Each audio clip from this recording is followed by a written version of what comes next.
Hoje vamos falar um pouquinho sobre o movimento sem terra. O movimento dos trabalhadores sem terra surgiu no ano de 1984, no Encontro Nacional de Trabalhadores Sem Terra, no Paraná. O movimento foi criado no período da ditadura militar, onde a desigualdade social se destacava no país.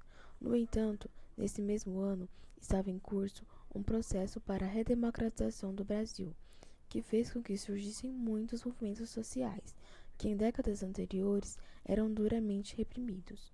Os movimentos por terra no Brasil existem desde o século XX, como forma de protesto à desigualdade na distribuição de terras, mas, ao longo do tempo, foram se unificando e assim originou o movimento sem terra.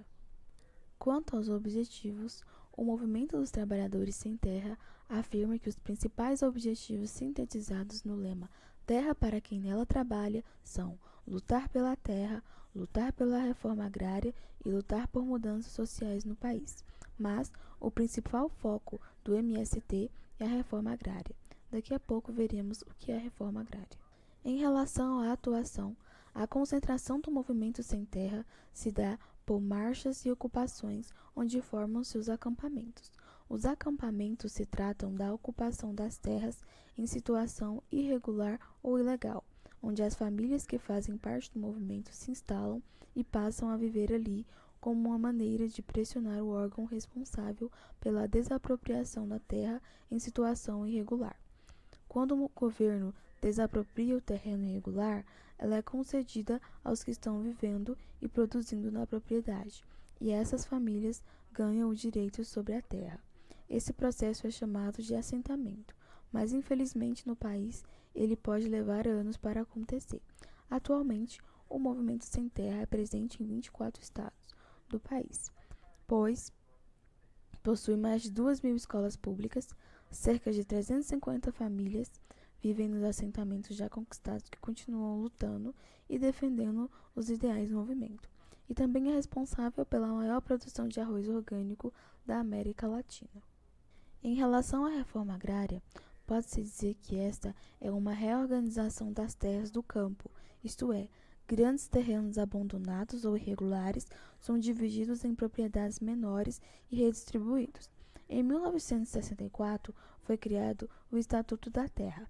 Este estatuto define como a reforma agrária é entendida no Brasil, ou seja, pode-se conceituar como reforma agrária o conjunto de medidas que visem a promover melhor distribuição da terra, mediante modificações no regime de sua posse e uso, a fim de atender aos princípios da justiça social e ao aumento da produtividade. O Estatuto também estabelece a função que as propriedades rurais devem cumprir, e no caso de não cumprimento, a Constituição prevê o processo de desapropriação para fins de reforma agrária.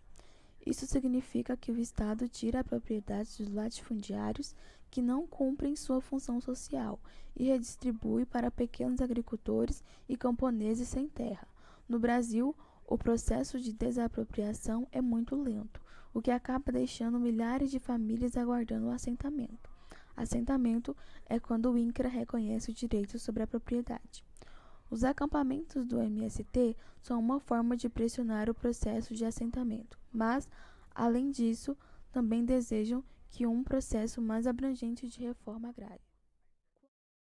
Bom, minha opinião sobre o Movimento Sem Terra é que ele, sem dúvidas, é responsável por ajudar milhares de famílias que necessitam de um apoio, já que esse mesmo movimento ele é muito forte e através das lutas dele já tiveram muitas conquistas, como 8.000 latifúndios que foram ocupados e 350 mil famílias que foram assentadas em 2014. Ele também tem uma importância muito fundamental quando se trata de educação, já que eles criaram escolas de nível fundamental e médio dentro desses assentamentos, o que é um grande apoio também para as crianças e adolescentes que pertencem a essas famílias, né? Na minha opinião, o que prevalece no movimento MST é o lado ruim. Todos os movimentos têm um lado bom, um lado ruim, mas nele, o aspecto dele, para muita gente e para mim, é o que eles praticam de ruim. Por quê? Essa prática deles de invadir, porque é uma ação de invadir para tentar tomar terra que para eles são improdutivas, mas para outros são produtivas. Por que improdutivas? Eles chegam lá e veem que a terra não está produzindo. E pegam para eles para produzir. Mas pensamos, aquela terra está produzindo, muitas vezes para carne bovina, né? Plantação de soja, plantação de tomate, plantação de várias coisas. Para o mercado. E essa coisa de tomar meio que não quebra o mercado, mas aquilo é o sustento do fazendeiro. E muitas vezes assim, o fazendeiro tem dinheiro, para ele não faz diferença. Sim, faz diferença. Muita diferença. Porque manter uma plantação, comprar tudo que é preciso, agrotóxico, máquina agrícola, ainda manter funcionário é muito caro. E esses funcionários são pessoas que necessitam muito. Muito mesmo. E chegar pessoas, ir lá, destruir máquina, botar fogo nas casas, destruir automóveis de funcionários que compraram. Ainda essa briga de matar funcionários, fazendo caseiros, é uma atitude não humana. Então, isso que acaba fazendo uma imagem ruim pelo movimento. Nós sabemos que eles querem para ajudar pessoas que passam fome, mas acabou que entrou no meio pessoas que têm dinheiro, que têm vida boa, só que é uma coisa que não precisam. E acabam fazendo os fracos, que precisam, se tornarem ruins na história, no movimento mesmo.